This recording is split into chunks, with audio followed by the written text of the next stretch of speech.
I smashed my brother's phone after my nephew broke my TV and he said he would not replace it. Family gatherings are supposed to be pleasant. Or at least that's what people like to say. "Oh, family's coming over," everyone says with that mix of excitement and obligatory cheer. But for me, it often feels more like an obstacle course of frustrations. Especially when my brother, his wife, and their son visit. It's not that I don't care about them. I do, but I'm 24, just out of college, and trying to find my footing in the world while living back at home. I landed an entry-level job that pays just enough to get by but not nearly enough to afford rent. So for now, I'm with my parents. As grateful as I am, there's a constant, lingering feeling that I'm a guest in my own space. Even more so when my brother's family comes by. My room, ironically, feels like my only sanctuary. I put a lot of effort into it over the years, adding some of the things I've bought for myself, like my gaming consoles, a modest TV I saved up for during college, and little pieces of tech that make the space mine. And while it's just a bedroom, it feels like my own corner of the world, a place I control, where I can unwind without judgment. When I learned my brother, his wife, and their son were coming for the weekend, I felt that familiar mix of irritation and resignation wash over me. Family visits always come with strains, especially where my nephew's concerned. He's a good kid, mostly, but he's at that age where boundaries mean very little. And discipline is more suggestion than rule. My brother and sister-in-law are kind of hands-off parents. And our mom and dad indulge their grandson to no end. So every time he visits, he treats our house like a playground. And no one ever really says no to him. This time, I was determined to protect my space. The last visit had left me stressed and frustrated, as I spent the entire weekend trying to keep my nephew out of my room and away from my things. I remember finding my gaming controller sticky with candy one morning, and my heart sank. It took me an hour to clean it properly, but I told myself it wouldn't happen again. This time, I'd make sure he stayed out. My room feels like the only place I can fully control, where everything is exactly how I like it, uncluttered, quiet, and safe from the chaos that sometimes bubbles up when family is around. I'd spent years working toward owning even the modest setup I have, my gaming consoles, the TV I managed to buy on a tight college budget, my books and gadgets, each one chosen carefully. They're just things, but to me, they symbolize independence, the little bits of freedom I've carved out for myself. When my nephew asked if he could play in my room, I was polite but firm, explaining that I'd bring my Switch out to the family room instead. It was a compromise I thought would work for everyone. I could keep my space intact. He'd still get to play, and we'd avoid any issues with him breaking or messing with my stuff. But my plan didn't last long. My parents, hovering nearby, overheard our exchange and immediately stepped in, saying, "Oh, just let him in there for a little while. He'll be quieter if he's out of the main room, and everyone can enjoy their time together." That was classic for them, always catering to the youngest in the family. Thinking that a little convenience for the moment is worth whatever hassle it brings to everyone else. I could feel the frustration rising as they made their case. I wanted to tell them how much this mattered to me, how every visit was becoming a strain because I felt like I had to give up the one piece of space I controlled. I reluctantly agreed, feeling my stomach knot as I led my nephew into my room. I laid out some ground rules, keeping things as simple as possible. Don't mess with the other consoles, I said, pointing to the controllers. Just stick with the Switch. Okay? He barely acknowledged me, already focused on getting into his game, which didn't give me a lot of confidence. I wanted to stay, to keep an eye on him, but I knew if I lingered, it would just make things worse with everyone else. Who'd think I was being too uptight? So I reluctantly left, hoping he'd remember what I'd said and be careful. It was less than an hour before I heard the loud crack, a noise that yanked me right out of my half-hearted attempt to relax with the family. My mind instantly pictured every possible disaster that could have happened in my room, each one involving something precious to me being ruined. I jumped up and hurried toward my room, heart pounding as I tried to steel myself for whatever I'd find. The moment I walked in, my worst fear came true. My TV, a TV I'd scrimped and saved to buy during college, had a huge black line running down one side, like an ugly scar across the screen. My nephew was standing in front of it, controller still in his hand, his face twisted in a pouty frown. "What did you do?" I managed to choke out. staring at the damage in disbelief. I knew, of course, what had happened, but seeing the cracked, ruined screen, made it hard to speak. This wasn't a small scratch or a misplaced button. This was a fatal blow to something I'd worked so hard to own. My nephew shrugged, not even a hint of apology in his expression. I got mad 'cause I lost, he said flatly, as though that justified everything. That was it. I couldn't hold back the flood of anger any longer. I grabbed him gently but firmly by the arm, guiding him out of my room. Every step, I could feel the anger bubbling up inside me. A boiling mix of frustration, resentment, and disappointment. He had no concept of what he'd just done. No understanding of the hours of work that TV represented for me. But my brother and his wife? They would understand, and I wanted them to know exactly what their son had done. I found my brother in the kitchen and told him, my voice barely controlled, "Your son just threw a controller at my TV and cracked the screen. I want a new one. And I want it now." He blinked, looking almost amused, as if I just told him a mildly annoying story rather than a complete violation of my space and property. "It was an accident," he said, his tone casual, brushing the whole thing off like it was nothing. "An accident?" I repeated, unable to believe his indifference. "He threw it. He destroyed my TV because he was mad about a game." My mom quickly stepped in, probably sensing the tension. "Oh, honey, it was just a mistake. He's a kid. These things happen." I felt my frustration rise even higher. "Maybe these things happen to you. But this is my room. My stuff. I shouldn't have to deal with this." My dad, ever the calm voice of reason, chimed in. "You live here rent-free. Think of it as the cost of living with family. Besides, you can replace it when you save up a little." That was the final straw. They were treating this like a non-issue. A simple inconvenience that I could brush off. But it wasn't. This was my hard work. My small refuge, destroyed in a second by a kid who didn't understand boundaries and parents who weren't willing to enforce any. As I stood there, stunned and brimming with anger, I realized that not a single person in that room seemed to understand the violation I felt. It wasn't just a broken TV, it was the lack of respect for my space. My work, my boundaries. I expected them to understand, to support me in demanding that my nephew be held accountable. But instead, all I got were dismissive shrugs and excuses. My brother looked at me with that same tired smirk and said, "You're overreacting. He's just a kid, and what did you expect? Letting him play with expensive stuff?" I couldn't believe what I was hearing. It felt as if everyone had decided my belongings were nothing more than disposable distractions.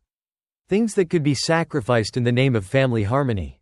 I was boiling over but forced myself to stay calm, to try and reason with him. "If you're not willing to replace it, then he shouldn't have been in there in the first place," I said, my voice strained but controlled. "You owe me a new TV. Or at least the money to fix it." He crossed his arms and sighed, brushing me off like I was an annoying bug buzzing around his head. "Look, you still live here. Maybe it's time to grow up and accept that life doesn't go your way all the time. It's just a TV. And honestly, you're lucky to even have one if you're living at home for free."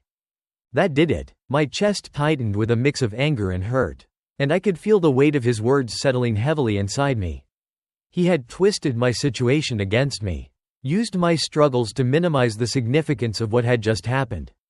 And to top it off, he implied that I was ungrateful, that I didn't have a right to complain because I wasn't paying rent. It stung deeply because I had sacrificed a lot to get where I was. And now it seemed like none of that mattered. Before I could respond, his wife jumped in, her tone defensive and icy. "And don't think for a second you can manhandle our son like that again. We're his parents, and it's our job to discipline him, not yours. You're lucky we didn't call the cops on you for grabbing him like that." I was speechless. Manhandle? I had barely touched him. Just led him out of my room to show them the mess he'd made. But they were twisting it, painting me as some sort of villain. It was all spinning out of control, and I felt as if I were trapped in a nightmare where I was the only one seeing reason. My mom, ever the peacemaker, put a hand on my shoulder and tried to steer me away. "Come on, honey, let's not turn this into a bigger deal than it needs to be. Your dad's right. Just save up and get yourself a new TV. It's not worth ruining the weekend over." But it was worth it. At least to me. My brother's smug look, my sister-in-law's dismissive glare, and my parents' casual indifference. They all seemed to be saying the same thing, that my things, my feelings, didn't really matter. They weren't going to hold him accountable. They'd let him off the hook without a second thought. In that moment, I knew I was on my own. My family was united in their stance. And I was the odd one out. Left with a broken TV and even more broken trust. I clenched my fists, trying to hold back the anger and frustration. But the resentment was growing. And it was only a matter of time before I snapped. I stormed off to my room, shutting the door behind me with more force than I intended. My chest was tight, my fists still clenched. I could feel the weight of my frustration building. A boiling storm inside me that no one else seemed to care about. It wasn't just the TV, it was the years of having to swallow my feelings. Of bending over backward to accommodate everyone else's wants. Of giving up my space. My peace. And now my belongings without a second thought from anyone. I sat on my bed, staring at the cracked screen of my TV. The black line down the center a constant, unignorable reminder of how little my boundaries mattered to them. The more I stared, the angrier I got. How could they not see how wrong this was? My brother's dismissive attitude, my sister-in-law's accusation of manhandling their son, my parents suggesting I should just accept it because I wasn't paying rent. It all felt like they were piling on, ganging up against me as if I were the one in the wrong. For the first time in my life, I felt utterly disrespected. They were asking me to bear the burden of someone else's actions. Yet again, as though I didn't deserve the basic respect of having my things left unharmed. My space unviolated. I knew they expected me to let this go. To be the bigger person, as my mom liked to say. But I was so tired of always being the one who had to bend. To accept, to quietly endure while everyone else took what they wanted without consequence. My thoughts spiraled, anger giving way to a fierce determination. I wasn't going to let them get away with this. If my brother thought he could simply brush this off without any accountability, then he was wrong. And if no one else would stand up for me, I'd do it myself. My eyes landed on his phone, lying carelessly on the kitchen counter where he'd left it. I could hear the faint murmur of voices in the other room. My family still talking as though nothing had happened. Without giving myself time to overthink, I walked over, picked up his phone, and felt the cold, hard weight of it in my hand. The same entitlement that had allowed him to brush off my broken TV so easily. It was all tied up in this little device he treated like an extension of himself. I didn't hesitate. I took his phone, walked to the backyard where the pool glistened in the afternoon sun, and without a second thought, I threw it hard against the concrete patio. It shattered with a satisfying crunch, fragments scattering across the stones. But that wasn't enough. I grabbed the pieces and tossed them into the pool, watching them sink below the water, disappearing just as my TV had been taken from me. I knew they'd hear the sound, would come out to investigate. But I didn't care. The simmering anger in my chest felt like it was finally cooling. Just a little. It was petty, maybe even childish, but it was the only way I knew to get through to them. To show them that their lack of respect had consequences. A moment later, I heard footsteps behind me. My brother's shocked face twisted into one of fury as he took in the sight of his phone. Ruined and irreparable. What the hell is wrong with you? He demanded. His voice laced with outrage. I met his gaze, unflinching. Consider it payback for my TV, I said, each word calm but heavy with anger I wasn't bothering to hide. My brother looked ready to explode, his face a mix of disbelief and rage. But I didn't care. If they were going to dismiss my boundaries, I'd finally found a way to make them see just how it felt. And maybe, just maybe, they'd think twice before brushing me off again. The shock on my brother's face quickly morphed into something darker, and I could feel the weight of my family's collective judgment as they rushed outside. My mom was the first to speak, her voice a mix of disappointment and irritation. What on earth were you thinking? She said, looking from me to the pool, where the remains of my brother's phone lay sinking to the bottom. This was completely unnecessary. You've ruined the weekend over something that could have been solved with a conversation. A conversation? I scoffed, barely able to keep my voice steady. That's what I've been trying to have since this whole mess started. You all brushed me off when my things were broken and made it clear my feelings didn't matter. Maybe this is the only way you'll understand what it feels like. My dad shook his head, sighing in that way that always made me feel like a child in trouble. You could have handled this maturely. But instead, you resorted to petty revenge. We raised you better than that. They couldn't see it, couldn't see how all those small moments had chipped away at me until I finally cracked. It wasn't about revenge, it was about being heard. About finally standing up for myself in a way that they couldn't ignore. But it was clear they were determined to frame me as the villain here. Regardless of how little support or respect they'd shown me up until now. My brother stepped forward, his voice low and venomous. "You owe me a new phone," he said, pointing a finger at me. "And believe me, I'm not going to let this slide until you pay me back every cent." I felt my stomach churn with a sick sort of satisfaction as he fumed. Finally getting a taste of the helpless anger I'd felt since my TV was destroyed. "Funny," I said, my voice cold. "That's exactly how I felt when my TV got smashed. But I guess it's only a big deal when it's your stuff. Right?" My sister-in-law joined the chorus, adding her own brand of scorn. "You're acting like a spoiled child. You live here rent-free. And the moment something doesn't go your way, you throw a tantrum and break things. It's pathetic." It was like I was watching them twist everything around, making it all my fault. As if my reaction somehow negated the complete lack of accountability they'd shown. No one acknowledged my broken TV or the fact that I'd been dismissed at every turn. In their eyes, I was the one in the wrong. And nothing I said would change that. I looked at each of them, feeling the sharp sting of betrayal settle in. They were so quick to defend my nephew, to excuse my brother, to ignore the very real frustrations I'd voiced. They'd never see my side because, in their minds, I was just the child who should be grateful to live under their roof. No matter the cost to my dignity or peace of mind, the weight of their judgment was suffocating. And I knew any further attempts to explain myself would only fall on deaf ears. I could feel the anger fading, replaced by a hollow sense of defeat. They had chosen sides, and that side was not mine. As I looked around, it was painfully clear that there was no point in arguing, no use in trying to get them to understand. Their minds were made up, and nothing I could say would convince them that I wasn't the sole villain here. It was an exhausting realization. One that left me feeling as though I didn't truly belong in this family at all. The days that followed were tense, filled with a strained silence that hung over the house like a heavy fog. I avoided my family as much as possible, taking refuge in my room, away from their judgmental glances and whispered conversations that stopped the moment I entered the room. I could feel the divide growing wider with each passing day, solidifying the fact that, to them, I was the one who had disrupted their perfect picture of family unity. My mom and dad, usually quick to move past disagreements, were colder this time. They didn't talk to me unless absolutely necessary.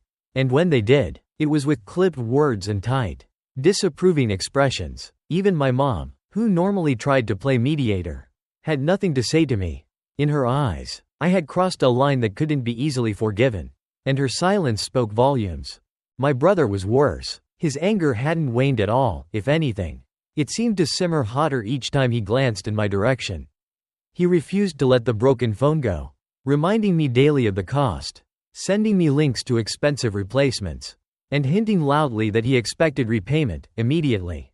Every time he passed me in the hallway, he muttered something under his breath, never loud enough for me to respond but just enough to remind me that, in his mind, I was still the spoiled brat who had ruined everything.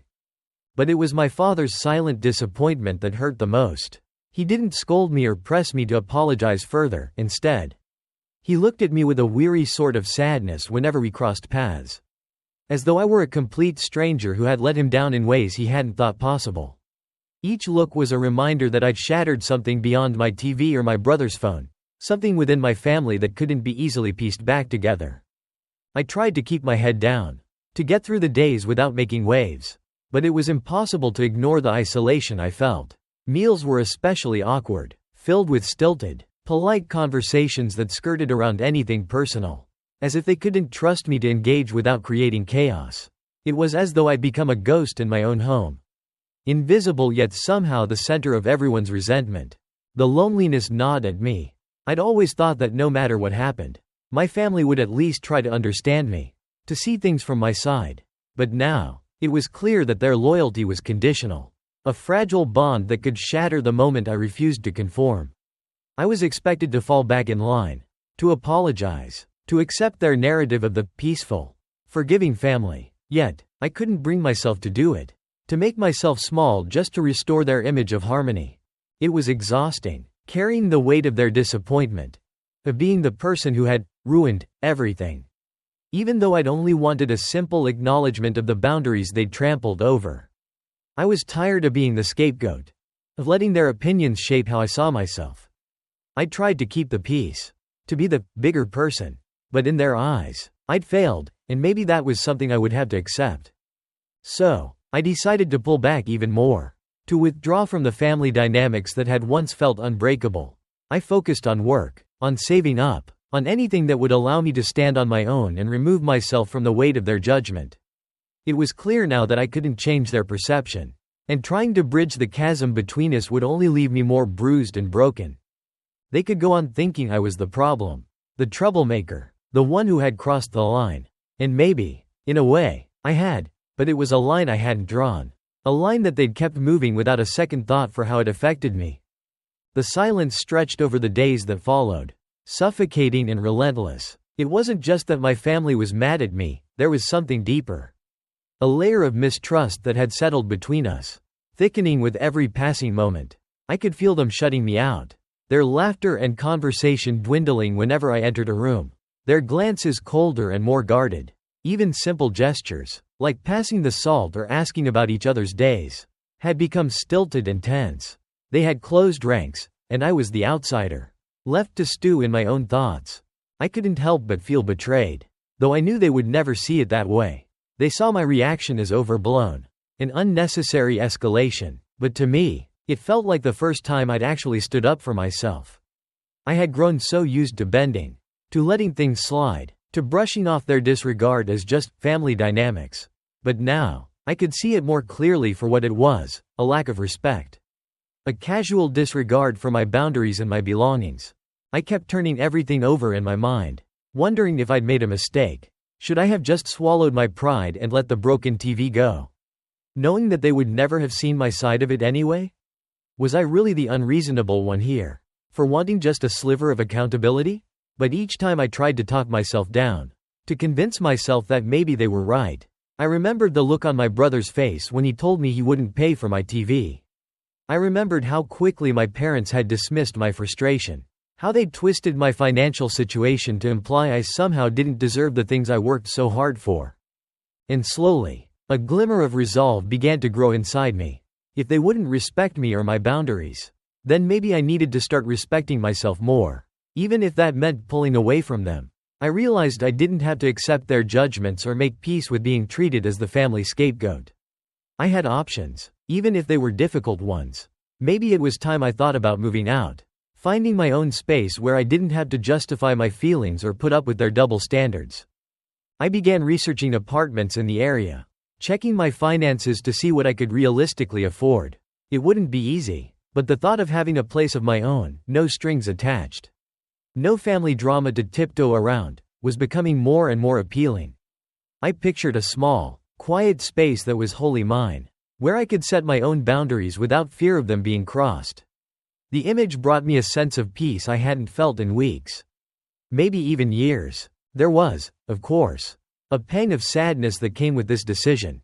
Despite everything, they were still my family, and a part of me wished that things could go back to the way they were before all this tension had surfaced. But deep down, I knew that would require more than just an apology or a gesture of goodwill. It would require a fundamental change in how they viewed me. A shift in the family dynamic that seemed impossible. I couldn't keep holding out hope that they'd wake up one day and see things from my perspective. Taking a deep breath, I began to pack up some of my belongings, sorting through what I would take with me when the time came. The act felt strangely therapeutic, a way of reclaiming my space and my life in small, tangible steps. I couldn't control their reactions or make them see my side of things. But I could control my own actions, my own choices. As I packed, a sense of quiet determination settled over me. I knew it would take time to save up and find the right place. But I also knew I was ready. Ready to leave behind the frustration, the resentment, the feeling of never quite being enough. Ready to start fresh, on my own terms, even if that meant stepping away from the family I'd grown up with. It was a bittersweet feeling, but as I closed the box and sealed it, I felt lighter than I had in weeks. For the first time in a long time, I felt like I was finally moving forward. And maybe, just maybe, that was worth everything I was leaving behind.